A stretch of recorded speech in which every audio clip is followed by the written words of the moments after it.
सार्थक जी महाराष्ट्र से। राधे राधे गुरुदेव। राधे राधे महाराज जी।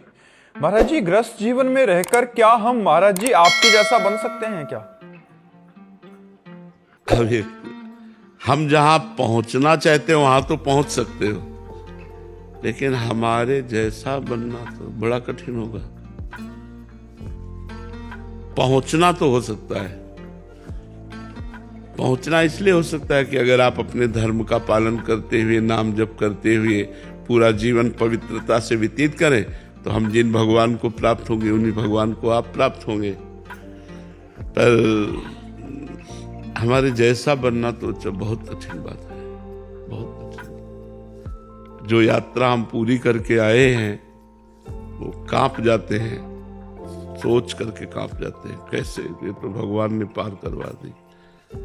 अब आप कै साल के हो? 21 साल। हाँ, तो इतने में तो हमको 8 वर्ष हो गए थे बाबा जी बने हुए। तब कैसे तो प्रेमानंद कैसे बन सकते हैं? महाराज जी, गृहस्थ में रहते हुए क्या महत्व ज्यादा है? भक्ति करते रहे, बच्चे परेशान हो रहे हैं। नहीं, ऐसी भक्ति कब किसने बताई तुमको कि जिसमें बच्चे परेशान हो? पता ही नहीं, मतलब नहीं तो आप ऐसी भक्ति मानते किसको? क्या चुपचाप बैठे रहना भक्ति है क्या?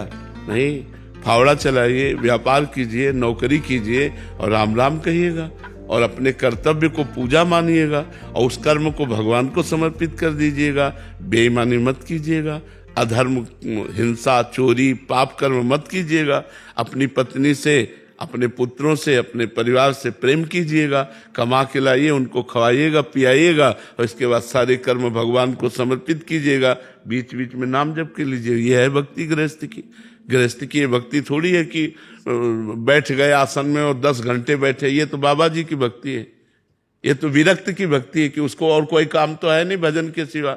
आप लोगों को काम है, सुबह से लेकर शयन तक दिन भर काम है, तो काम करते हुए बीच बीच में राम कृष्ण हरि बोल दिया, राधा राधा बोल दिया, कर्मों को भगवान को समर्पित कर दिया और ईमानदारी से धन कमाया और अपने परिवार का पोषण किया, तो भगवान कृपा करके उसका कल्याण कर देते हैं।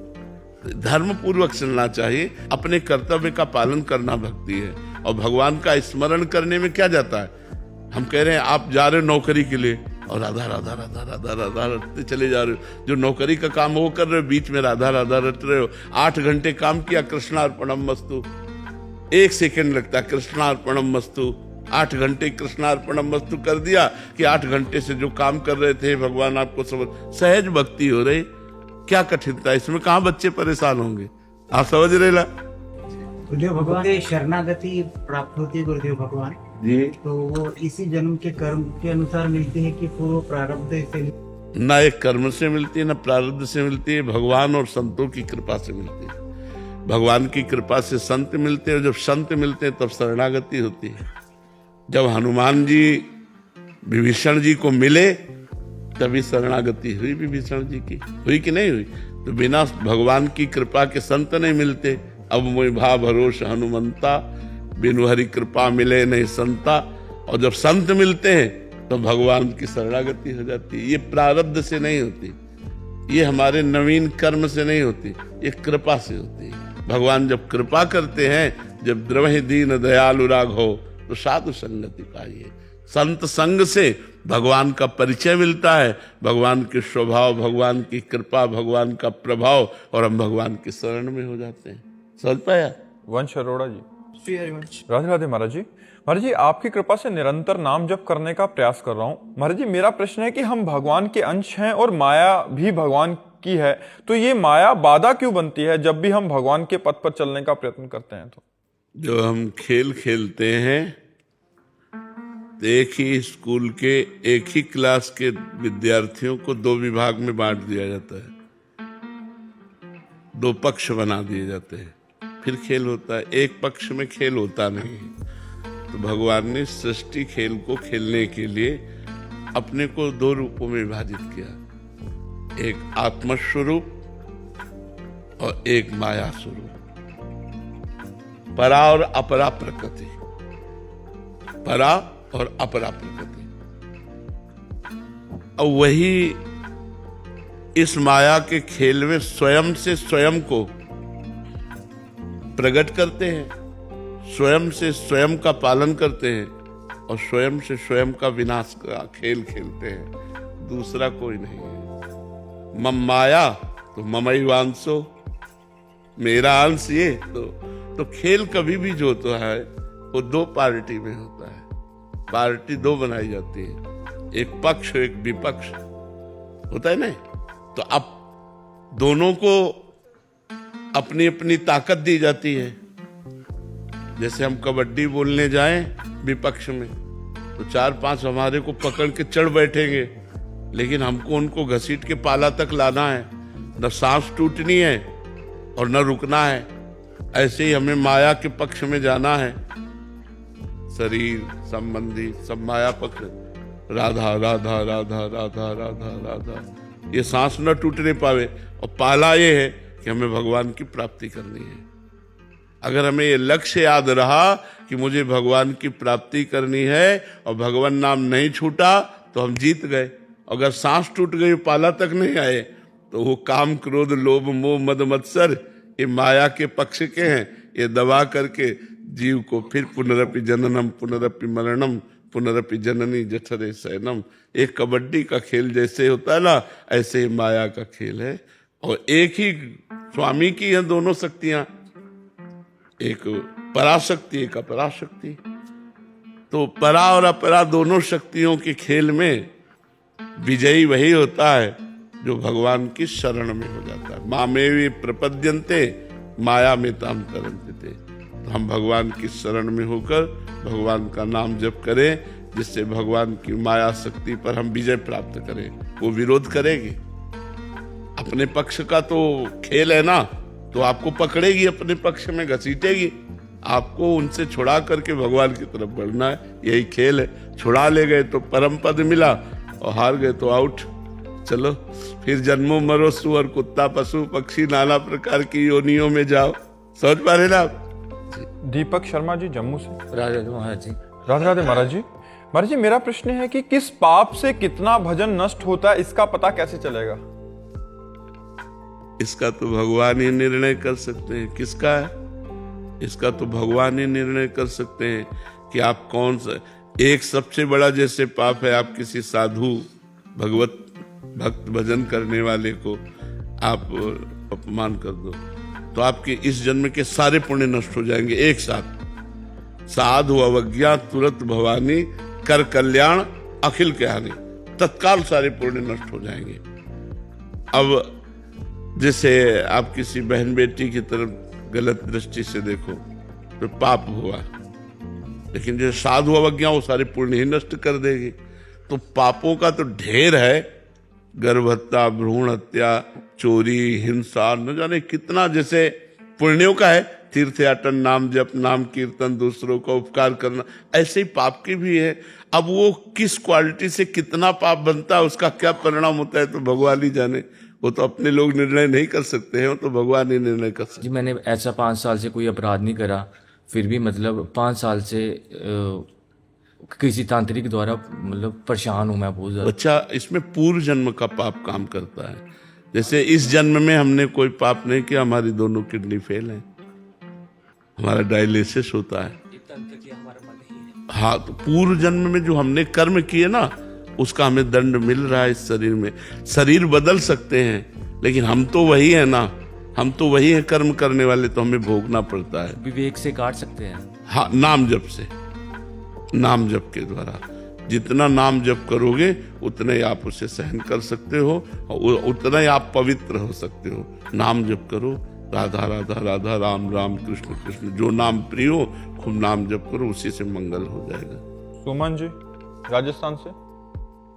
राधे राधे महाराज जी। महाराज जी, हमने अक्सर देखा कि आपसे मिलने बहुत से संत महात्मा आते हैं, वो चाहे वृंदावन से हो या वृंदावन के बाहर से। महाराज जी, जैसे बचपन में भगवान श्री कृष्ण से मिलने देवी देवता, देव आदि देव महादेव भी आते थे, तो हम कैसे जाने कि कौन से रूप में कौन? महाराज जी, ऐसा भी हो सकता है कि किसी रूप में कोई विशिष्ट हम तो यही मानते हैं कि कौन से रूप में नहीं, सब रूपों में भगवान ही आते हैं। सब रूपों में भगवान ही आते हैं, क्योंकि भगवान ही सब रूपों में, वासुदेवा सर्वमिति, सब कुछ भगवान है। तो फिर संतों के रूप में तो प्रगट भगवान ही आते हैं। संत और भगवंत में कोई भेद नहीं है। हम तो आपको भी मान रहे हैं कि आप सब के रूप में मेरे भगवान ही मेरे पास आए हुए हैं, विविध रूपों में भगवान ही आए हुए। वो तो संत जन है, हम तो आप लोगों को मानते हैं। ये भगवान ही हैं, इतने रूपों में हमें प्यार कर रहे हैं भगवान, सब रूपों में भगवान ही तो प्यार कर रहे हैं जी। उमा वशिष्ठ जी, राधे राधे महाराज जी। महाराज जी, क्या सच्ची वैराग्य की अवस्था प्रयास से आती है या कृपा से, और साधक को इसमें क्या करना चाहिए? दोनों बातें, अपना प्रयास और भगवान की कृपा। इसके लिए सत्संग, शास्त्र स्वाध्याय, नाम जप, पवित्र भोजन और एकांत में बैठ कर के मनन करना। जो शास्त्रों में पढ़ा, जो संतों से सुना, उसका मनन करें तो सार बात निकलेगी कि भगवान सत्य हैं और संसार का जितना ये माया का बखेड़ा है ये सब स्वाप्निक है, ये सब झूठा है। तो वैराग्य होने लगेगा। वैराग्य पवित्र अंतःकरण में होता है। पवित्र अंतःकरण संसार से राग करता है, पवित्र अंतःकरण वैराग्यवान रहता है। तो हम खूब श्रीमद् भागवत का पाठ करो, एक एक अध्याय खूब अच्छे से पढ़ो, श्रीमद् भगवत गीता जी का स्वाध्याय करो और संतों की वाणी पढ़ो।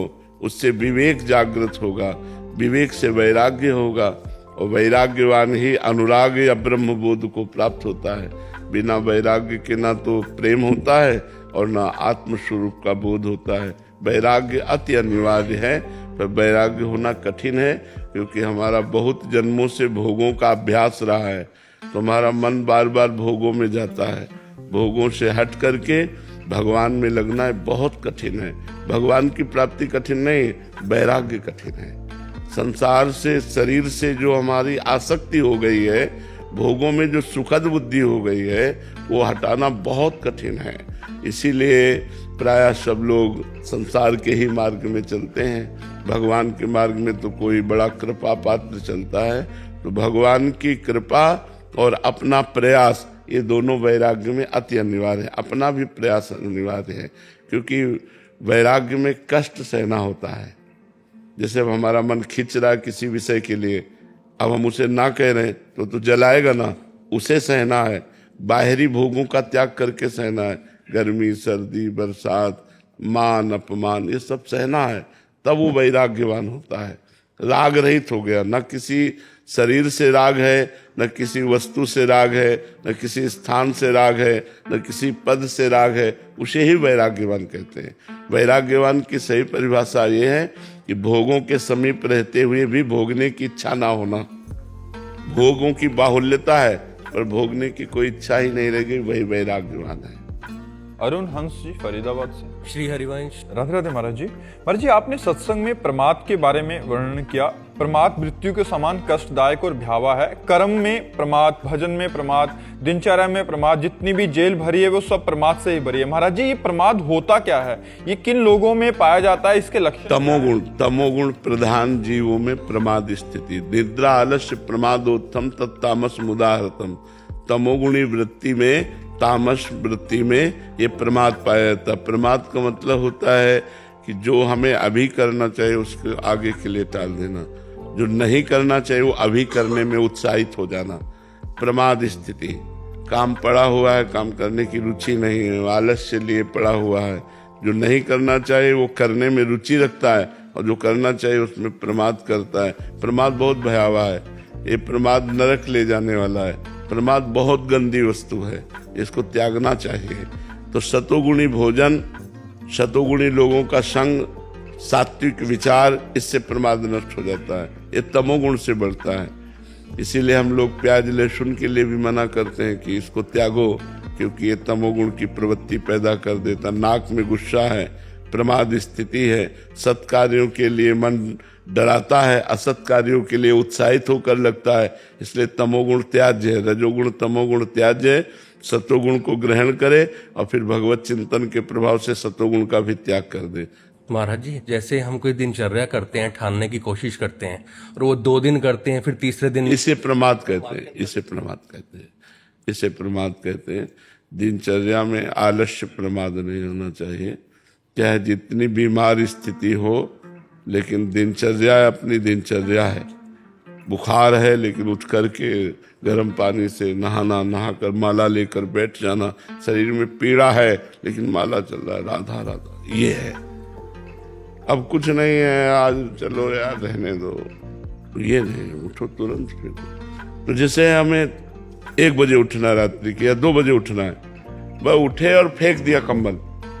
अगर कंबल रजाई जो लिए उसे बिल्कुल अलग करिए, नहीं कि उड़ करके फिर नहीं, उसे एकदम अलग कर दिया और बस बैठे अपनी दिनचर्या में लग गए। कठोर अपने जीवन में जो साधना करता है वही उन्नति को प्राप्त होता है। अपने प्रति ढिलाई नहीं रखनी चाहिए, शरीर के प्रति ढिलाई नहीं रखनी चाहिए। उचित भोजन, उचित बातचीत, उचित मनोरंजन, उचित व्यवहार, नाम जप, वाणी पाठ, शास्त्रों का स्वाध्याय, इससे हमारी बुद्धि का मार्जन होता है, बुद्धि हमारी पवित्र होती है, तो ये प्रमाद खत्म होता है। प्रमाद स्थिति तो बहुत भयावह नरक है। क्या जिंदगी है, लोग प्रमाद में जीवन व्यतीत करते हैं। अरे कमाने के लिए आए हो, 60, 70, 80 वर्ष आयु है, इसमें बचपन तो चला गया खेल कूद में, जवानी में तूफान आता है विकारों का, बुढ़ापे में करने लायक नहीं रहते, तो साधना कब करोगे? साधना के लिए हमको समय जवानी में ही तो निकालना होगा। आजकल प्रमाद स्थिति ही बढ़ रही है। 9-9, 10-10 बजे तक सोना कैसे हो सकता है? जब तक आप अपनी दिनचर्या को ठीक नहीं रखेंगे तब तक आप नहीं चल पाएंगे। तो दिनचर्या में ध्यान दीजिए तो प्रमाद नष्ट हो जाएगा। हमें ये करना ही है, हमें ये करना है बस। तो पर उसके लिए पवित्रता चाहिए, तो इसलिए पवित्र भोजन पाना चाहिए, पवित्र लोगों का संग करना चाहिए, पवित्र विचार होने चाहिए। तो हमारी जिज्ञासा बड़े भजन के प्रति, धर्म के प्रति, सत्य के प्रति, नियमावली के प्रति, संयम नियम के प्रति। अभी तो मन है, आया तो माला चला लिया, नहीं मन आया तो कोई बात नहीं। मन आया तो 4 बजे उठ गए, नहा लिया, नहीं मन आया तो 4 दिन नहीं नहाए। ऐसी प्रमाद स्थिति में प्राय ऐसा ही समझ जाता है। तो पर महाराज जी, जैसे हम 2-3 दिन ऐसे करते हैं तो फिर खुद में अहंकार आ जाता है कि ये कर रहे हैं अपन। 2-3 दिन करते हो इसीलिए आ जाता, बराबर कर दो बताए। बराबर करने की कोशिश करते हैं, उससे पहले आ जाता है, फिर टूट जाता है। फिर महाराज फिर नहीं, छूट इसलिए जाता है कि उसमें आपकी नियमावली पक्की नहीं है। नहीं, छूट नहीं सकता, नियमावली में नहीं छूटता। नियमावली पक्की होनी चाहिए, नियमावली पक्की होनी चाहिए। मतलब यही चीज प्रमाद के अंतर्गत ही। हाँ, यही प्रिय, अपनी नियमावली टूटना, अपने जो हम दिनचर्या बना रहे हैं वो न कर पाना, सत् कार्यों को न कर पाना, इसी का नाम प्रमाद स्थिति है। मित्तल जी अहमदाबाद से। राधा वल्लभ श्री। राधे राधे महाराज जी। महाराज जी, हर किसी की जिंदगी में एक ऐसा समय आता है कि वो इतनी ठोकरें खा चुका होता है कि तब समझ में आता है कि मेरा कोई नहीं है। फिर श्री जी कुछ ऐसा संभाल लेती हैं, तो ये बात बिना ठोकरें खाए समझ नहीं आती क्या महाराज? नहीं आती, नहीं आती, क्योंकि हमारी आशा रहती है ना कि हमको कोई प्यार करे, हमारा कोई हो, और संसार में प्रियता। तो लगता है इन्होंने नहीं प्यार किया तो शायद ये प्यार करे, माँ ने प्यार नहीं किया तो पिता प्यार करे, भाई प्यार करे, हमारा फ्रेंड प्यार करे। मतलब हमारी एक भूख रहती है कि कोई हमें प्यार करे। सबकी रहती है, आपकी नहीं, पूरी सृष्टि की, पशु पक्षी की भी रहती है, पशु पक्षी की भी रहती है, कोई प्यार करे। हम लोग प्रेम के भूखे हैं, लेकिन प्रेम यहाँ है नहीं। यहाँ छल है, कपट है, स्वार्थ है, अपनी वासना की पूर्ति है। आपको जब तक हमारे से काम की पूर्ति होती रही तब तक तो आप प्यार का नाटक कर दो। जहाँ काम की पूर्ति नहीं होगी वहाँ कोई प्यार नहीं करता, क्योंकि हम प्रेम में भगवान के अंश हैं। भगवान प्रेम स्वरूप हैं, तो हम प्रेम में भगवान के अंश हैं। तो लगता है मुझे कहीं तो प्यार मिले, लेकिन कहीं प्यार टिकाऊ नहीं देता। टिकाऊ है नहीं प्यार, कहीं टिकाऊ नहीं है। किसी का थोड़ा लंबा चल गया अगर स्वार्थ और मन मिलता रहा, नहीं फिर प्यार मेरे शरीर को, मेरी वस्तुओं को, मेरे पद को, मेरी महिमा को देखकर नहीं, सिर्फ मुझे, वो तो केवल भगवान कर सकते हैं, वो कोई इंसान नहीं कर सकता। इसी बात से हमें वैराग्य हुआ था। हम कक्षा 9 में पढ़ रहे थे, तो हमें माँ में बहुत आसक्ति थी, और जब हम स्कूल से आते और माँ आके झोला उतारती तो हमारे आग लग जाती है, मरेगी यार, फिर कैसे रह पाऊंगा, माँ मरेगी, पिताजी मरेंगे यार, मरण धर्मा शरीर मेरा कौन है फिर कौन? बस सोचते सोचते दिमाग में बस ये आया कि बस हाई स्कूल में फार्म नहीं भरा और भाग पड़े भगवान की खोज में। और 13 वर्ष से लेकर के आज 56-57 वर्ष होते जा रहे हैं आयु के, उसी मार्ग में चलते हुए। तो वास्तविक जो प्यार है वो भगवान से मिलता है, इंसान से कभी नहीं मिलता, क्योंकि कोई कितना भी हो वो स्वार्थी होता है। महाराज जी, आपको प्रथम अनुभव कब हुआ था कि वो प्यार कर रहे हैं? पहले दिन ही अनुभव हो गया था, पहले दिन ही। हम जब भगे, और भगवान शंकर का मंदिर है नंदेश्वर, वहां से तो 3 बजे सुबह तड़के भगे थे। अपनी माता जी से केवल बताया था कि हम कल घर छोड़ देंगे, भगवान के मार्ग के पथिक बनेंगे, संत बनेंगे। तो उन्होंने मजाक समझा था, उन्होंने समझा था ऐसे बच्चा है ऐसे कह रहा था। 3 बजे तड़के पिताजी को सोते देखकर प्रणाम किया, माता जी को प्रणाम किया, और बहने भाई परिवार के सबको प्रणाम किया। एक बार तो हृदय कांप गया, अरे फिर हिम्मत की, गांव के बाहर निकले, फिर हृदय कांप गया, कहाँ जाओगे, क्या खाओगे, कहाँ रहोगे?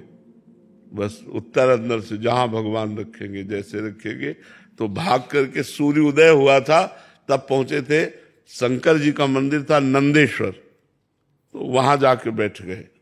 12 बजे तक नाम जप करते रहे। ब्राह्मण परिवार में जन्म हुआ था तो ये सब संस्कार पहले से थे, नाम जप करते रहे। अब लगी भूख, अब याद आई अम्मा कि अम्मा से तो इस समय भोजन मिल जाता था, अब कहाँ से भोजन मिलेगा। उसी समय हमने देखा एक आदमी जो है दही का एक कमंडल लिए हुए आया और कहा, बेटा यहाँ एक सूर स्वामी रहते थे, तुम जानते हो? तो हम कहा, हम तो नहीं जानते, हम तो आज ही आए। बोले उनकी कुटिया में ताला लगा, तुम दही पी लो। उनका क्यों पी ले? बोले नहीं, अब वापस नहीं ले जाएंगे, हम उनके ले लाए थे, अब आप पी लो। इतना वो दूध गढ़वा में करके वो जो दही बनाया जाता है वो लाल लाल दही होता है, गांव में वो बनता है, बड़ा स्वादिष्ट होता है। भरपेट दही पिलाया। जे ही दही पिला कर वो गए तो शंकर जी से लिपट के रोए कि आज हमें विश्वास हो गया कि आप हमारे जीवन को स्वीकार। और उस दिन से लेकर आज तक भगवान हमको प्रतिपल प्यार दे रहे हैं, और हमें अनुभव कि अब वो तो क्या वर्णन करने की बात है, वो तो अव्यक्त है, कोई प्रगट में थोड़ी है, वो अव्यक्त है, हृदय से। मीरा जी कहते गिरधर मुझे कितना प्यार करते हैं ये मेरा हृदय जानता है, वाणी से भी नहीं कह सकता। तो महाराज जी उसमें जैसे आप कभी ये नहीं लगा कि बीच के में कि घर चलना चाहिए? कभी गुरु कृपा से कभी नहीं लगा। कई दिन भूखे रहे, बहुत कष्टप्रद रहा जीवन, लेकिन कभी ये नहीं आया कि मैं घर चलूं। जिस दिन से घर से निकला, जीवन में कभी घर में बैठ करके भोजन नहीं पाया, कभी घर नहीं गया, जीवन हो गया पूरा। जिस दिन से घर से निकला आज तक घर नहीं गया। महाराज जी जैसे आपके रोग हुआ था, पता चला, जब याद आएगा कि घर होता? नहीं, बिल्कुल भी नहीं। ये सहन शक्ति हमें कैसे आएगी? हमारा भगवान की कृपा से। अच्छा क्या है कि हमारे जीवन का ज्यादा, अब जैसे 13 वर्ष की अवस्था है, 13 में 8 वर्ष तो एकदम भोलापन में चला गया, मतलब समझे में नहीं आया। थोड़ा थोड़ा जो कुछ अपना परिचय समझ में आया संसार का, उस समय हम निकल पड़े, तो हमें ज्यादा संसार का आकर्षण लगा नहीं, क्योंकि 13 वर्ष की अवस्था से घर से निकल, हमारा किसी से लगाव नहीं था, माँ से ज्यादा किसी का लगाव नहीं था, माँ में ही था। वो भगवान ने कृपा करके छोड़वा दिया, तो फिर सबसे छूट गया। और फिर हमें नहीं आया कि घर चले, कभी नहीं आया कि घर चले। माँ बाप ने भी नहीं पूछा आपको? माँ बाप ने खोजा नहीं आपको? हाँ नहीं, खोजा था। पहली बार मिले, पहली बार जो माँ मिली थी, बहुत वो भजन करने वाली थी, तो ये सूचना आई कि तुम्हारी माँ आ रही मिलने। तो हम पहले भागकर ठाकुर जी के मंदिर में गए, उनसे प्रार्थना की कि मेरी सामर्थ्य नहीं है, इस मोहरे से लड़ पाना मेरी सामर्थ्य नहीं, क्योंकि उनकी आंसुओं से बात होती है, तो वो मेरी सामर्थ्य नहीं है। तो हमने ठाकुर जी से प्रार्थना की कि मुझे सामर्थ्य दीजिए कि मैं अपनी माँ से बात कर सकूं। तो जो ही दूर से देखा उन्होंने हमें, तो दौड़कर गले लगाया। अब वो उनका तो मतलब माँ का एक प्रेम होता है, तो अब हम भी शिथिल हो गए, मतलब तो उनका चलो घर चलो, कृपा करें हमें भी एक मोह से छुड़ा। आप भगवान ही छुड़ाते। तो हमने अपनी माँ से फिर कठोर वचन बोले, तो आप विचार कीजिए, मैं सतमार्ग में चल रहा हूँ, आप मुझे आशीर्वाद दीजिए, आप जानती हैं कि ये सही मार्ग है। तो उनका जाओ, आज के बाद मैं कभी तुम्हारे सामने नहीं आऊंगी, और भगवान तुम्हारी रक्षा करें, और बस फिर उसके बाद वो पधार गई, लेकिन कभी वो हमारे सामने नहीं आई, कभी सामने नहीं आई, कभी उन्होंने ऐसा, पर उनको सदगति प्राप्त हुई। जिस दिन हमारी माँ का शरीर छूटा तो हमारे स्वप्न में आई, पूरा श्रृंगार किए हुए, और कहा बेटा हम आ गई। तो पता चला तो माँ पधार गई, पधार करके सीधे हमारे पास आई थी, अर्थात उनका परम गति हुई। अब जिनके लड़के भगवान के मार्ग में, उनके तो परम गति होगी ही, उनका परम गति। प्रिया तिवारी जी, राधे राधे महाराज जी। महाराज जी, रामचरित मानस में एक दोहा आता है, बार बार वर मांग हूं हर्षि देहु श्री रंग, पद सरोज अन पाइनी भक्ति सदा सत्संग। महाराज जी, हम अधम जीव ग्रस्त जीवन में कैसे इस गूढ़ भावार्थ को समझें और चित्तार्थ करें? देखो, अनपायनी भक्ति, निष्काम भक्ति, प्रेम भक्ति, अहेतुकी भक्ति, ये सब एक ही बात है। बार बार हम प्रभु से प्रार्थना करते हैं कि हे नाथ, हमें आपके प्रेमी संतों का सत्संग प्राप्त हो और आपके चरणों में निष्काम प्रेम लक्षणा भक्ति की प्राप्ति हो। इस प्रार्थना की पूर्ति तभी होगी जब हम ये पहले छोड़ें कि गृहस्थ हैं, हम भगवान के पहले हैं, बाद में गृहस्थ हैं, कि गृहस्थ पहले हो और बाद में भगवान के हो। आप हमारी बात को समझिए। ममैवांशो जीवलोके जीवभूता सनातना, भगवान कह रहे हैं कि जीव मेरा अंश है। तो हम पहले भगवान के हुए ना, बाद में गृहस्थ हुए। तो गृहस्थ हमारा कर्तव्य कर्म है और भगवान हमारे प्राप्तव्य हैं, उन्हें प्राप्त करना है। तो कर्तव्य कर्म को करते हुए, भगवान का नाम स्मरण करते हुए, यदि हम बार बार ये प्रार्थना करें कि हे नाथ, आपके प्रेमी भक्तों का संग मिले और आपके श्री चरणों में निष्काम प्रेम लक्षणा भक्ति की प्राप्ति हो, तो भगवान कभी कृपा करेंगे।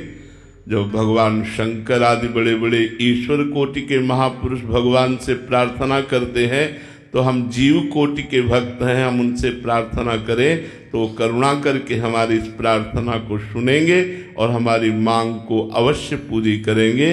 क्योंकि भगवान और मांग पूरी करें चाहे ना करें, भजन की मांग जरूर पूरी कर देते हैं। यदि हृदय से हम भगवान के प्रेम की मांग करें, भगवान के नाम जप की मांग करें, भगवान की सेवा की मांग करें, तो भगवान जरूर जरूर कृपा करते हैं और जरूर हमको प्रेम लक्षणा भक्ति देंगे। हमें विश्वास रखना चाहिए। किसका प्रश्न है, आप समझ रहे ना जी?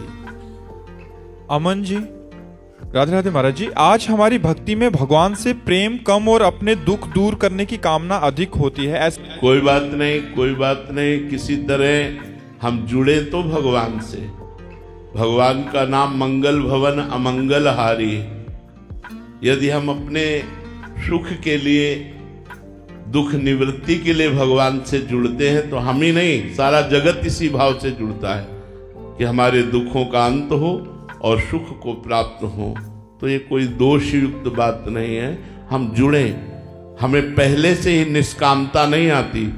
भक्ति करते करते जब संसार के भोगों की निस्सारता का ज्ञान हो जाता है, तो भगवान से फिर मांग नहीं रह जाती, न दुख निवृत्ति की न सुख प्राप्ति की। मांग रह जाती भगवान के सुमिरन की, कि अधिक से अधिक मैं भगवान आपका सुमिरन कर सकूं, भजन कर सकूं। बिसरी हो ना बिसारी हो, यही दान मोहि देव, श्री हरिवंश के लाडिले मोहि अपनी कर ले। हे लाडिले ठाकुर, मुझे अपना बना लो, मैं आपको याद करूं और कभी कभी आप भी याद कर लिया करें कि ये मेरा दास है, हे नाथ ऐसी कृपा करो। तो जुड़ते सब इसी भाव से हैं, दुख की निवृत्ति और सुख की प्राप्ति के लिए। ये कोई दोष नहीं है, जुड़ना चाहिए ठाकुर जी से, ऐसे ही जुड़ना चाहिए।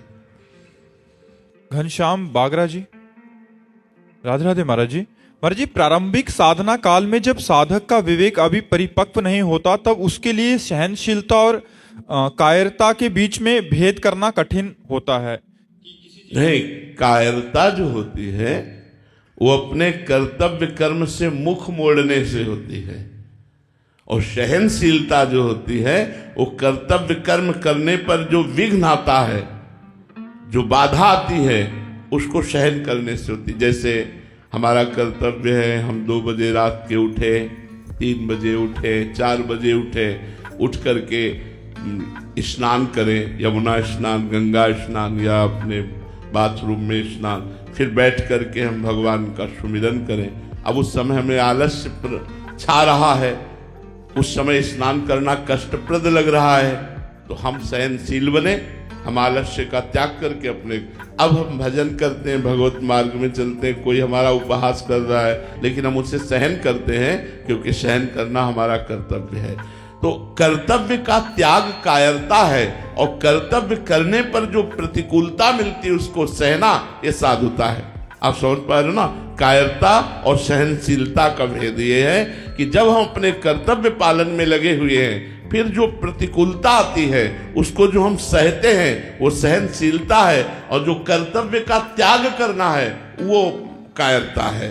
कि अगर हमें लोग ऐसा करें तो हम तिलक न लगाएं, ऐसा करें तो हम कंठी न पहने, ऐसा करें तो हम माला न जपें, ये कायरता है। हम अपने कर्तव्य का पालन करते हुए जो कष्ट सहते हैं वो सहनशीलता है, वो साधुता है। समझ पा रहे हैं आप? रविलाल पंडित जी झारखंड से। राधे राधे महाराज जी। महाराज जी, जब हमें ये पता है कि हम शरीर नहीं हैं, तो इस शरीर से इतनी आसक्ति क्यों? पता नहीं है ना, अभी पता नहीं है। ये पता ऐसे ही है जैसे स्वप्न में हम अपने को देखते हैं जागते हुए, लेकिन हम सोते होते हैं। स्वप्न में लगता थोड़ी कि मैं सो रहा हूं, स्वप्न में तो सारी क्रियाएं होती, खाना पीना, लेना देना, बातचीत, लड़ाई झगड़ा सब हो रहा है। लेकिन ये हम कब जाने कि हम सो रहे थे? जब जगे।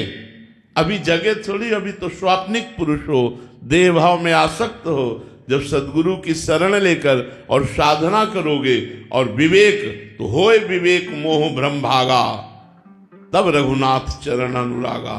जब मोह का नाश हो जाएगा तब आपको ये ज्ञान होगा कि मैं शरीर नहीं। अभी बातें हम कहते हैं कि हम शरीर नहीं, लेकिन हमारी स्थिति शरीर में ही है। इसके लिए साधना करनी पड़ेगी जिससे हमारी बुद्धि पवित्र हो, उसमें विवेक जागृत हो, ज्ञान जागृत हो, उस ज्ञान से इस अज्ञान का, देहाभिमान का नाश हो, तब हम देह भाव से ऊपर उठ पाएंगे। इसके लिए साधना करनी पड़ेगी। बातों से माया पर विजय प्राप्त नहीं की जा सकती। यही त्रिगुण माया है जो पांच भौतिक शरीरों में, पंचभूतों द्वारा रचित भोगों में आसक्ति पैदा कर दी है। इसी से अनासक्त होकर जो आत्मस्वरूप में स्थित या भगवान के प्रेम में डूबा हुआ है वही माया मुक्त है। इसलिए खूब नाम जप करो, शास्त्रों का स्वाध्याय करो, संतों का संग करो, पवित्र भोजन करो, किसी की निंदा ना सुनो, किसी की निंदा ना करो, पर दोष दर्शन ना करो, तो देखो अभी तुम्हारे अंदर ज्ञान प्रकट हो जाएगा। जब लंबे समय तक साधना करोगे तो ज्ञान प्रकट हो जाएगा। समझ पा रहे आप? पंडित कुंदन जी। राधे राधे महाराज जी। महाराज जी, कलयुग में भक्ति मार्ग इतना कठिन क्यों है? तो किस युग में सरल था? सरल किस युग में था? अरे अपनी तो आयु 80 वर्ष 90 वर्ष है, वहां तो 10-10 हजार वर्ष। एक दाहिने अंगूठे के पैर केवल खड़े होकर दोनों हाथ ऊपर उठाकर 10,000 वर्ष तक जब मंत्र जप किए तब इष्ट का साक्षात्कार हुआ। यहाँ तो 24 घंटे नाम कीर्तन करने पर जो लाभ मिलेगा वो 10,000 वर्ष तक तपस्या करने पर नहीं मिलेगा। कलयुग की जय हो, कलयुग की जय हो। ये महान धर्म है। कलयुग समयुग आन नहीं, जो नर कर विश्वास, गाय राम गुण गण विमल, भव बिन तरह प्रयास। तो कलयुग में भक्ति कठिन है ऐसा नहीं है। कठिन अन्य युगों में थी, कलयुग में सबसे सरल है भक्ति करना। क्यों? क्योंकि भगवान की विशेष कृपा कलयुग में जीव पर होती है। क्योंकि जानते हैं अल्पायु है, अल्पज्ञ है, अल्पायु है, अल्पज्ञ है। इसलिए आप अपने गृहस्थ धर्म का पालन करते हुए बेईमानी, हिंसा, झूठ, कपट, घूसखोरी, इनका त्याग करके जो धन कमाएं उससे अपने परिवार का पोषण करें और नाम जप करें, अतिथि सेवा करें, संत सेवा करें, गौ सेवा करें, समाज सेवा करें, जितनी बन सके। यही तो भक्ति। इसमें क्या कठिनता है? आप हमें बताओ। गंदी बातों, गंदे आचरणों को छोड़ना कठिन है? नहीं, भक्ति क्या कठिन है?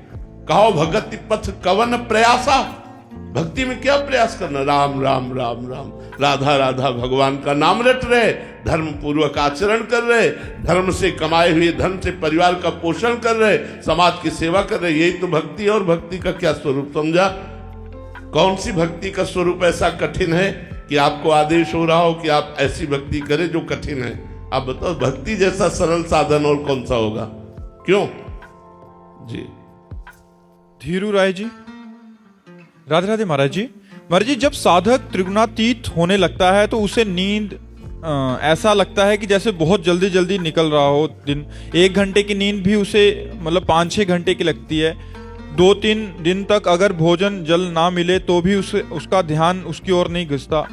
तो महाराज जी ये कह रहे हैं कि लेकिन जब वह सत्संग सुनता है तो उसे अपने अंदर दोष दिखाई देते हैं, चाहे वही सत्संग कई बार। हाँ, बहुत सुंदर, बहुत सुंदर, अच्छी बुद्धि है। सत्संग से अपनी कमी का बोध होना ये अच्छे विवेकवानों का लक्षण है।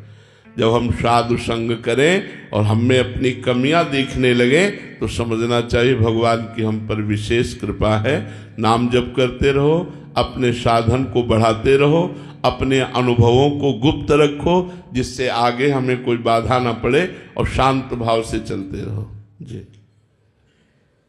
जडेजा महावीर जी, राधे राधे महाराज जी। महाराज जी, आपने बताया है कि 1 करोड़ नाम से शरीर निष्पाप होता है। तो अगर हमारा मन किसी भी सांसारिक प्रकार के काम में लगा हो और धन कमाने के चिंतन में हो, जुबान से नाम चल रहा हो, तभी ये निष्पाप हो जाएगा? अगर हाँ हाँ, हो जाएगा, हो जाएगा। बिना मन के भी अग्नि में दाहिका शक्ति है, वो अपना काम करेगी।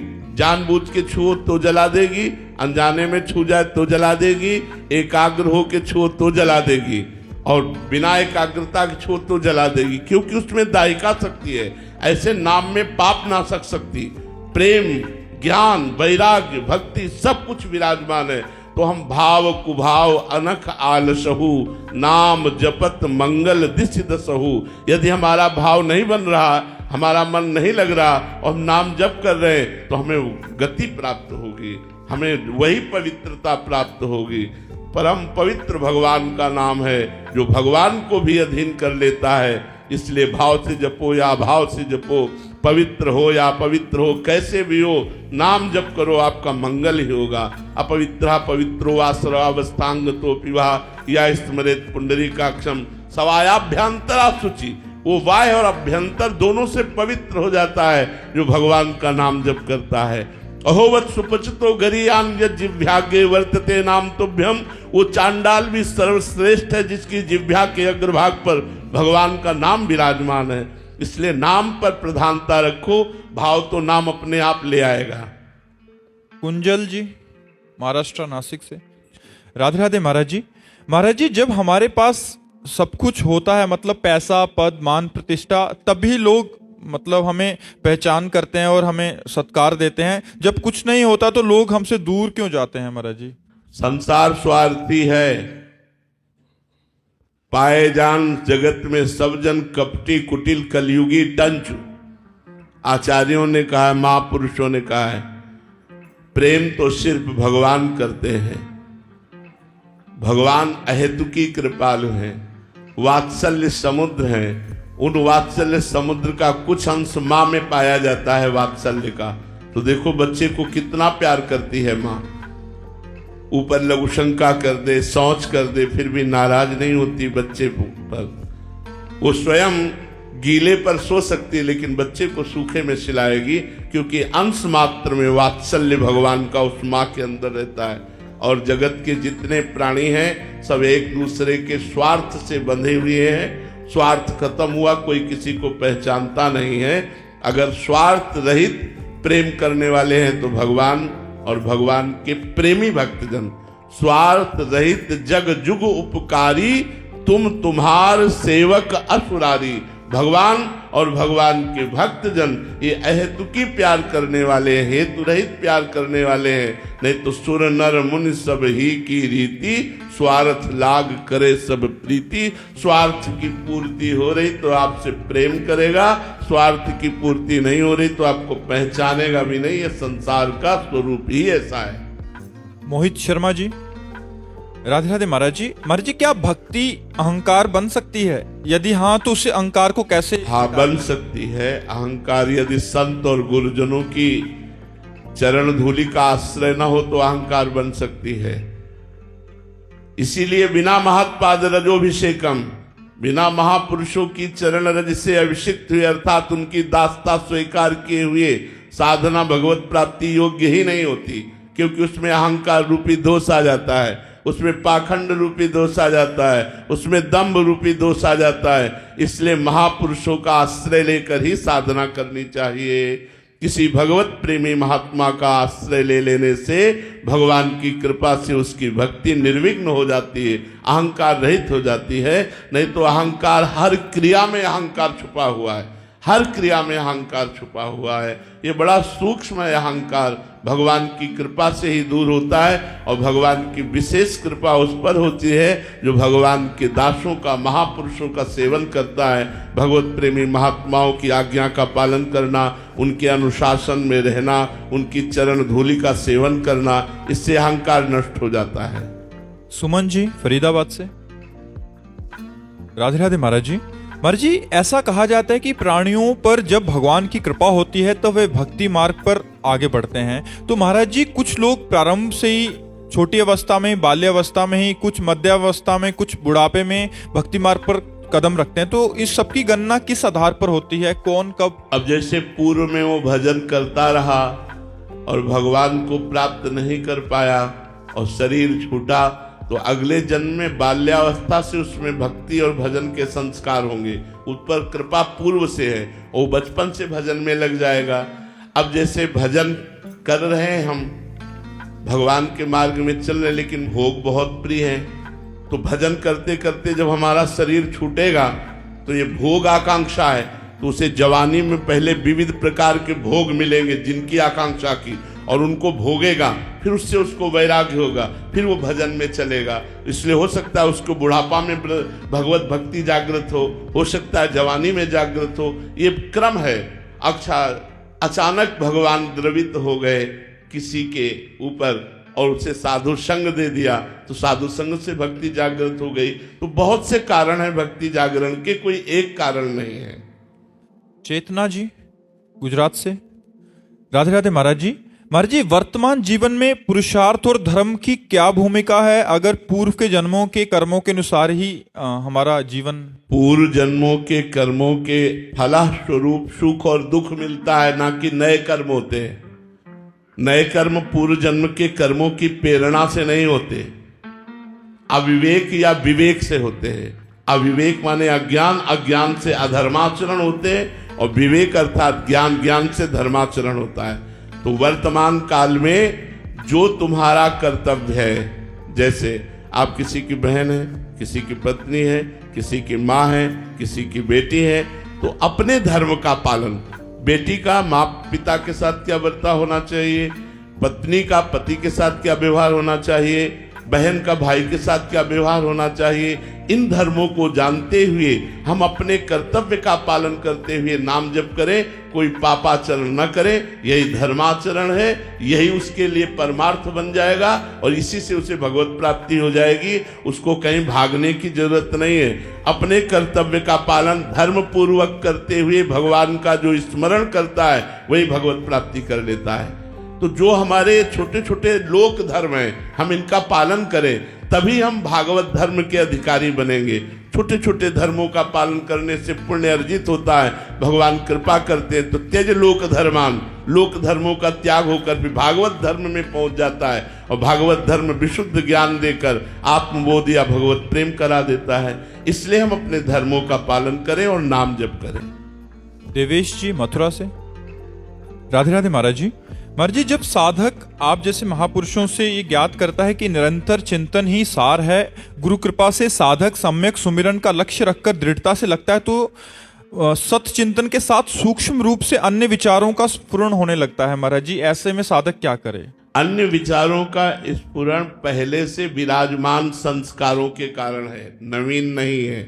जब हम भजन करते हैं तो नवीन तो भजन के संस्कार हैं, लेकिन भजन करते समय जब गलत बातें गंदे विचार, गंदे आचरणों की करने की प्रेरणा आती है, वो पूर्व जन्मों के संस्कार मन में भरे हुए हैं और वो निकल रहे हैं। ऐसी भावना उपासक को करनी चाहिए कि वर्तमान में तो हम परम पवित्र भगवान का नाम जप कर रहे हैं, तो गंदी बातें प्रवेश नहीं कर सकती। तो ये गंदी बातें आई कहाँ से? जो मन में गंदगी थी वो नाम जप के प्रभाव से अब निकल रही है, मन निर्मल हो रहा है और प्रसन्न होकर नाम जप करना चाहिए। खेद नहीं करना चाहिए कि गंदी बातें क्यों आ रही। गंदी बातें आ नहीं रही, गंदी बातें मन से निकल कर जा रही, क्योंकि भजन से मन निर्मल होता है और निर्मल मन से ही परमात्मा की प्राप्ति होती है। निर्मल मन जन सो मोहि पावा। तो निर्मल मन कैसे होगा? जब उसका मल हटेगा। तो मल क्या है? काम, क्रोध, लोभ, मोह, मद, मत्सर, इनके किए हुए संस्कार। तो जब हम नाम जप करते हैं उस समय इनके संस्कार बाहर निकलते हैं, तो उसके अनुसार हम कोई क्रिया ना करें और नाम जप करते रहे तो हमारा मन निर्मल हो जाएगा। हमें डरने की जरूरत नहीं है। भूमि पंचाल जी कनाडा से। महाराज जी, ईश्वर तो सब जगह हैं, सब कुछ देख रहे हैं, सुन रहे हैं, फिर भी भक्त के बार बार पुकारने पर वो मौन कब तक रहते हैं? जब तक विरहाग्नि नहीं जल जाती। वो ऐसे प्रेमी नहीं है, वो सच्चे प्रेमी हैं। वो कसौटी पे कस के सच्चा प्रेम करते हैं। एक बार जिससे प्रेम किया फिर निर्वाह करते हैं। आर पार निर्वाह करने वाले ठाकुर हैं, प्रभु हैं। पर वो ऐसे नहीं हैं, वो सर्वांतर्यामी हैं। अगर तुम्हारे मन में जरा भी किसी भोग की लालसा है, जरा भी किसी व्यक्ति के प्रति आकर्षण है, जरा भी पद प्रतिष्ठा का लोभ है, वो पकड़ में आने वाले नहीं। बहुत बड़े हैं, अनंत ब्रह्मांडों के स्वामी हैं, वायु कोटि महाबला, करोड़ों वायुओं से भी बलवान, करोड़ों सूर्यों से भी तेजस्वी, करोड़ों अग्नियों से भी देदीप्यमान। ऐसे भगवान से प्यार करने के लिए सिर्फ भगवान से प्यार करना है। अनन्यस चिंतयन्तो माम। तो इस बात की वो बाट जो होते हैं कि तुम कब अनन्य बनोगे, और जब तुम अनन्य बन गए तो तुम्हारे अनन्य बन जाएंगे। जहां मेरा भक्त रखे चरण वहां रखूं मैं हाथ, पीछे पीछे मैं फिरूं कभी न छाड़ू साथ। कोई खिलवाड़ थोड़ी भगवान से आशिकी करना, हरि आशिकी करना कोई खिलवाड़ थोड़ी है। संसार की आशिकी थोड़ी है, भगवान की आशिकी है। नहीं खान पान ते भावे है, नहीं कोमल वसन सुहावे है, सब विषय लगे ते खारा है, हरि आशिक का मग न्यारा है। ब्रह्मादिक के भोग सब विषम लागत ताई, नारायण ब्रज चंद की लगन लगी है जाए। उनके सामने दम्भ पाखंड नौटंकी नहीं चलती। अगर हृदय से प्रेम कर रहे हो तो तुम्हें अनुभव में वो आएंगे कि वो तुम्हें कितना प्यार करते हैं।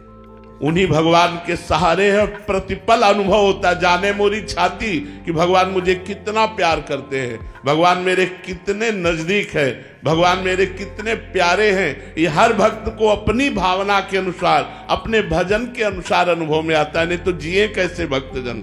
तो भगवान कच्चे खिलाड़ी नहीं, सच्चे खिलाड़ी हैं। कच्चे को सच्चा करके ही प्रेम करते हैं, इसलिए हम कच्चे हैं। अभी हमारे को सच्चाई पर पहुंचाने के लिए अपने पार्षदों का संग देते हैं और सतमार्ग की साधना देते हैं, और जब हम सच्चे हो जाते हैं तो हमारे सामने प्रकट हो जाते हैं। कब तक छुपे रहते हैं महाराज जी? जब तक तुम जी पा रहे हो चैन से, जब तक तुम जी पा रहे हो चैन से तब तक छुपे हो। जिस दिन रुदु सुस्तुरम राजन कृष्ण दर्शन लालसा, अब जिया ना जाए, हमारी मृत्यु निश्चित है। यदि भगवान न मिले तो शाम नहीं होगी, भगवान मिल जाएंगे। जब जिया ना जाए तब भगवान मिल जाते हैं। जब हृदय की व्याकुलता इस रूप में पहुंच जाए कि अब बस आखिरी समझो, यदि भगवान न मिले तुम्हारे प्राण निकल जाएंगे, उसी दिन भगवान मिल जाएंगे। एक शिष्य ने पूछा, गुरुदेव भगवान के लिए कैसी व्याकुलता चाहिए? तो बोले चलो यमुना जी डुबकी लगाओ। जो ही डुबकी लगाए ऊपर चढ़ बैठे, 1 मिनट में ही श्वास लेने के लिए ऐसे व्याकुल। गुरुदेव अब अगर और विलंब हो जाती तो प्राण निकल जाते। बोले जब ऐसी व्याकुलता भगवान के लिए होगी कि अगर विलंब हुआ तो प्राण निकल जाएंगे, उसी क्षण भगवान मिल जाएंगे। भगवान भगवान है यार, अनंत ब्रह्मांडों के अधिपति, जिनके इशारे से माया ने अनंत ब्रह्मांडों का सृजन किया, उस मालिक से मिलना चाहते हो तो कितना साधन करना पड़ेगा। समस्त लोगों से व्यवहार त्याग करके परमार्थ स्वरूप व्यवहार करते हुए, निरंतर नाम जप करते हुए भगवान के लिए व्याकुलता पैदा हो जाए संत महात्माओं की कृपा से, तो भगवान मिलते हैं। महाराज जी, आप गुरुजनों के वचनों के माध्यम से उत्साह भी होता है कि अभी हमें प्रभु का ऐसा विकलता अंदर लानी है, बट फिर भी माया के ऐसे पत्ते फेंके जाते हैं कि फिर महाराज जी फिर मन उधर ही। हाँ, तो माया के पत्ते फेंकते हैं तो उससे निपटाने के लिए ज्ञान भी तो वही देते हैं। दोनों बातें वही। देखो, हम आपसे निश्चित बात कहते हैं कि टीचर उतना ही प्रश्न करेगा जितना पढ़ाया है। ऐसा नहीं कि कक्षा 5 वाले क्लास के विद्यार्थी को 8 वाला प्रश्न बोल दे या 9th वाला बोल दे। महाराज जी, ऐसा लगता है आपने तो सब कुछ पढ़ा दिया है और कुछ शेष रहता ही नहीं है। नहीं, अभी सब कुछ तो नहीं पढ़ा क्योंकि वो ज्ञान समुद्र है, पूर्ण तो नहीं कहा जा सकता। रात दिन हम ऐसे बोलते रहे तो भी उस असीम की महिमा को हम पूर्ण नहीं गा सकते। हमारी बात क्या है, स्वयं सरस्वती जी और भगवान शेष अगर निरंतर गान करें तो भी नहीं गान कर सकते। वो अथाह अगाध महामहिम भगवान है, उसका ज्ञान अगाध है, उसका प्रेम अगाध है, उसकी महिमा अगाध है। हम सब अल्प वाणी के द्वारा थोड़ा वर्णन कर पाते। वो तो अनंत महिमा सागर है, अनंत महिमामय है। अगर उसका अंत पा लिया तो फिर अनंत कैसा। तो जितना हम स्वीकार करते जाते हैं, भगवान हमें आगे बढ़ाते जाते हैं। और हम आपको अंतिम बात भी बताते हैं कि आपके भजन में कितनी कमी है, आपकी साधना में कितनी कमी है, ये भगवान नहीं देखते। ये भगवान देखते कि आप उनको चाहते हैं कि नहीं। बस अगर आप उनको चाहते हैं और भोगों के खिलौनों में भी लगे तो भी वो एक दिन ऐसा झटका मारेंगे कि सब खिलौने फेंक कर आप भगवान की तरफ भाग पड़ोगे। आप थोड़ा सा चाहत बनाइए। वो चाहत होती संतों के सत्संग से। जब हम भगवान की महिमा सुनते हैं, भगवान की रूप माधुरी, गुण माधुरी, कृपा, तो हमारा भी मन होता है कि इस गंदे संसार से, असत भोगों से हटकर भगवान की तरफ चला जाए। बस यही सबसे बड़ी कृपा हुई। परमार्थ की नींव पड़ गई, जिसने कदम रख दिया, और इस परमार्थ पे जिसकी नींव पड़ गई उसका मकान बन के रहता है, कभी खंडेर नहीं रहता है। ध्यान रखना, नामे भक्ता प्रणश्यति। भगवान के भक्त का कभी पतन नहीं होता, कभी नाश नहीं होता। निश्चित वो भगवत प्राप्ति कर लेता है, चाहे वो छोटी मोटी भक्ति क्यों न करता हो, भले एक जन्म और लगे, आगे चलकर उसे भगवान की कृपा में। महाराज, इसका मतलब हम सब बैठे हैं तो बिल्कुल बिल्कुल बैठे। और हम एक बात बड़े हित की कह रहे हैं कि साधना पे चलना है, सीढ़ियों पे चढ़ना, और भरोसे पे हो जाना है, लिफ्ट पे बैठना। सीढ़ी के बगल में ही लिफ्ट होती है, लिफ्ट के बगल में ही सीढ़ी होती है, और सीढ़ी खुला होती है और लिफ्ट गुप्त होती है। सीढ़ी खुला है, लिफ्ट गुप्त है, और जो उस गुप्त को जानता है वो बटन दबावे और बैठ जाए, चल दे। तो कृपा गुप्त है, साधना प्रकट है। अगर हम कृपा के भरोसे होकर साधना करते हैं तो लिफ्ट में बैठ के चलते हैं, और जो साधना अहम पूर्वक तो सीढ़ी पे चढ़ के, तो सीढ़ी पे चढ़ के थकान हो सकती है, बड़ी ऊंची मंजिल है, लेकिन लिफ्ट में चढ़ करके कोई थकान नहीं। तो हम गुरु कृपा, हरि कृपा, श्री जी की कृपा रूपी लिफ्ट पर बैठे, वो हमको पहुंचा देगी पक्का। इसलिए राधा राधा रटो और अपने कर्तव्य का पालन करो। सुमन जी गोरखपुर से। महाराज जी, क्या गृहस्थी अध्यात्म में थोड़ी सी समस्या ला सकती है क्या? नहीं, बिल्कुल नहीं। तुम्हारी छोटी गृहस्थी हमारी तुमसे बड़ी गृहस्थी है। कैसे? तुम्हारे कितने लड़के बच्चे हैं? 2-4, हमारे 500 हैं। गृहस्थी बाधा थोड़ी देती है। हाँ, हमारी तुम्हारी गृहस्थी में अंतर है। तुम अपने 4-5 में फंस गए हो, मेरा बेटा, मेरी बेटी, मेरा मकान, मेरा दुकान, मेरा पैसा। और यहाँ श्री जी का दुकान, श्री जी का मकान, श्री जी का पैसा, श्री जी के जन, श्री जी के, उसे भगवत भाव में परिणित कर देने पर कोई बाधा नहीं है। और भगवत भाव में ना परिणित हो तो अपनी लंगोटी और कमंडल की आसक्ति भगवान से विमुख कर सकती है। लंगोटी और कमंडल की आसक्ति भी भगवान से विमुख कर सकती है। और अनासक्त है तो अम्बरीश जी चक्रवर्ती सम्राट महाराज भगवान के महाभागवत है, जिनके आगे दुर्वासा ऋषि लघु पड़ गए, लघु पड़ गए, महानता में ऊपर निकल गए। अम्बरीश जी चक्रवर्ती सम्राट है। तो गृहस्थी बाधा नहीं है, आसक्ति बाधा है। अगर आसक्ति भगवान के चरणों में, तो पूरा विश्व हमारा है, पूरे विश्व के हम हैं, क्या बाधा है? बोलो क्या बाधा है? बाधा है आसक्ति। अगर एक से आसक्ति कर लिया वो बाधा है, और अनेकों में हम अपने भगवान को देखकर प्यार कर रहे हैं, कोई बाधा नहीं। तो आप अपने परिवार को भगवान का मानिए। नाथ सकल संपदा तुम्हारी, मैं सेवक समेत सुत नारी, कोई बाधा नहीं। श्री राधा वल्लभ लाल की राधे राधे। महाराज जी आपके प्रताप और नाम जप के प्रभाव से मनमानी आचरणों का त्याग कर पाती हूँ और बुरे आचरणों को छोड़ भी पाई हूँ। खुद में सकारात्मक बदलाव देख पा रही हूँ और आगे की उन्नति भी देख पा रही हूँ। महाराज जी, भोगों को छोड़ना फिर भी श्री जी की कृपा से आसान सा प्रतीत हो रहा है, किंतु संसारिक लोगों में भागवती भाव रखने अभी पर किसका प्रश्न है? प्रीति अभी ऐसा मत कहो, ऐसा मत कहो, अभी ऐसा मत कहो कि भोगों को छोड़ना आसान प्रतीत होता है। बड़े बड़े के दांत खट्टे कर देता है ये। अभी बच्चे हो, अभी क्या जालत हो। जिस समय वेदनाएं जागृत होती है, अभी तो तुम बच्चे हो, जब वेदनाएं जागृत होती तो अच्छे अच्छे भजनानंदियों के मन को मत के और भोगों की तरफ प्रवृत्त करने की ताकत रखता है काम। अभी तुम जानते कि अभी युद्ध ही नहीं किया, अभी युद्ध ही नहीं किया। आपकी क्या, भगवान शिव की समाधि को भंग करने की ताकत कामदेव रखता है औरों की। ये जो लगता है कि सहज है, अरे अभी बच्चे हो, अभी तुम जानते कब। जिस समय अपना रंग चढ़ाता है उस समय कुछ नहीं सुहाई देता, बस त्राहि माम, भगवान बचाओ, भगवान बचाओ, केवल भगवान बचाओ, दूसरा कोई नहीं। ये छोटी मोटी बात नहीं है, बहुत ऊंचाई तक घसीटता है, छोटी मोटी बात नहीं।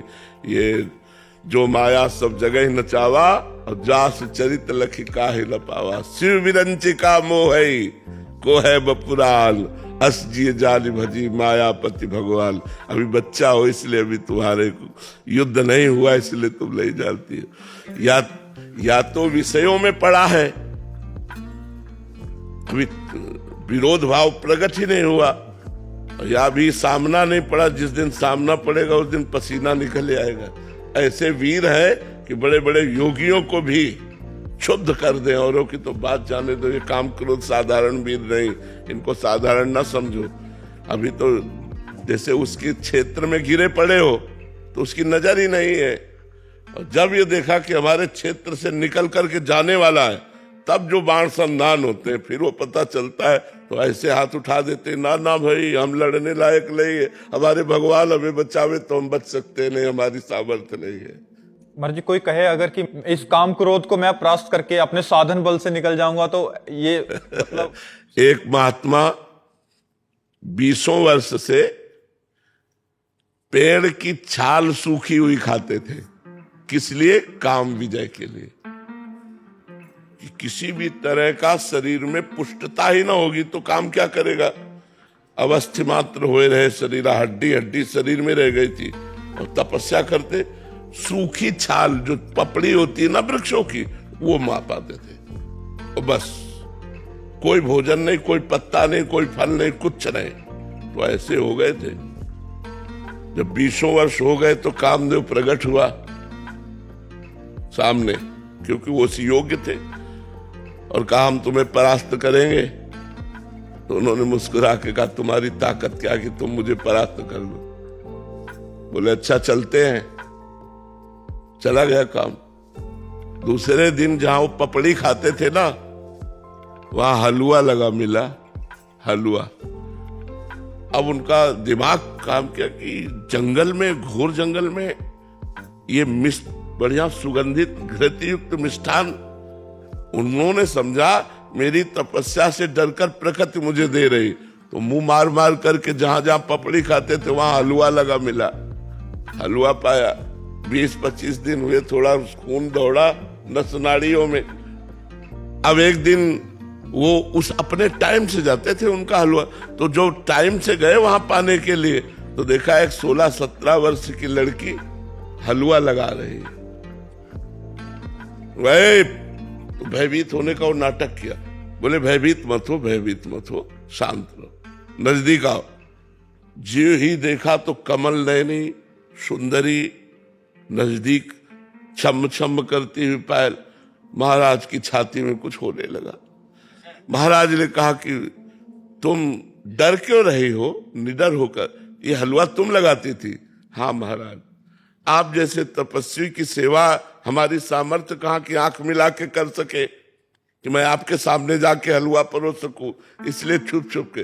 बोले आज से छुपने की जरूरत नहीं है और पेड़ में लगाने की जरूरत नहीं, सीधे ले आया करो पात्र में हलवा।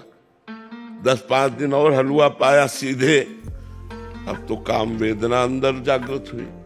उन्होंने कहा देवी तुम्हारा ब्याह हुआ है? तो उनका नहीं महाराज। बोले मेरा भी नहीं हुआ। तो बोले मैं आप जैसे महान तपस्वी को पति रूप में प्राप्त कर सकूं ये तो मेरा सौभाग्य है। तो उनका फिर बोले एक शर्त है, हमारी माँ जंगल के बाहर रहती है और उन्होंने कहा पति वही बनेगा जो अपना मुंह काला करवा कर हमें पीठ में बैठाल कर वहां तक ले जाएगा। बोले कर सकता हूं मैं। घुटनों के बल चल करके वहां, जब वहां ले गए तो कामदेव खड़ा था और बोला देख तेरी तपस्या को नष्ट नहीं करना चाहता, केवल ये दिखाना चाहता हूं कि घुटनों केवल आया है एक मेरी माया के इशारे से, अगर मैं 5 बार संदान कर दूं तो तेरे हाल क्या होंगे। तो उन्होंने प्रणाम किया। माया भी विजय पाना बहुत। अरे बिला भगवान के लिए देवी ऐसा गुणमयी मम माया दुरत्तया मामे वे प्रपद्यन्ते माया वेताम तरन्तिते। भगवान ने स्वयं गीता जी में कहा ये मेरी दैवी हस्त जो गुणमयी माया है ये दुरत्य है, सहज में नहीं तरी जा सकती। मेरी शरण में आओ मैं तुम्हें पार करूंगा। अगर भगवान की शरण में नो अहंकार कर ले तो बड़े बड़ों को मुंह की खवा दे, ऐसी भगवान की माया है। बहुत विचित्र माया है। कार्टून होते हैं ना बच्चों के, उसमें जो उसकी आवाज होती है कार्टूनों की, तो आप अलग अलग तरह की आवाज निकालते हैं। तो जो बच्चे कार्टून देखते हैं तो उनकी जो पीछे की आवाज होती है तो इन्हीं की होती है। जैसे महाराज जी एक विनती करूं, आप अपनी आंखें बंद कीजिए और बस सोचिएगा। आंखें बंद। आपसे कोई मिलने आएगा, बहुत नटखट है, आंखें खोलेंगे तो भाग भी सकता है, छुप सकता है। ओ मेरी प्रिय प्रिय वादिनी सखी, मैं तुमसे मिलने आ गया। श्री जी ने भेजा है, उन्होंने कहा महाराज जी से मिलकर आओ। मैया कहती है वृंदावन जाओगे तो माखन खाना मिश्री खाना, और मैं कहता हूँ मैं तो एक ही चीज कहूँगा, राधे राधे। बिल्कुल बालक की आवाज में। लिटिल कृष्णा आता ना, एक छोटे छोटे कृष्णा, तो उनमें जो आवाज। अच्छा महाराज जी में जो बच्चों के जो कार्टून्स आते हैं तो उसमें जो पीछे आवाज होती है वो मैं करती हूँ। जैसे छोटा भीम एक आता है, बहुत प्रचलित कार्टून है, तो वो कहता है हेलो दोस्तों मैं हूँ छोटा भीम और आज मैं वृंदावन में आया हूँ महाराज जी से मिलने। मैं चाहता हूँ कि सभी बच्चे मेरे संग मिलकर कहें, आप सब भी कहिए राधे राधे। दोस्तों मैं हूँ टीटू, हर जवाब का सवाल हूँ, मचाता बवाल हूँ, राधे राधे कह के करता कमाल हूँ। महाराज जी मैं श्री जी से कैसे मिल सकती हूँ? बताइए बताइए। राधा राधा नाम जप करके। महाराज जी मैं हूँ डोरेमोन और मैं आपके सामने कहना चाहता हूँ राधा राधा। राधा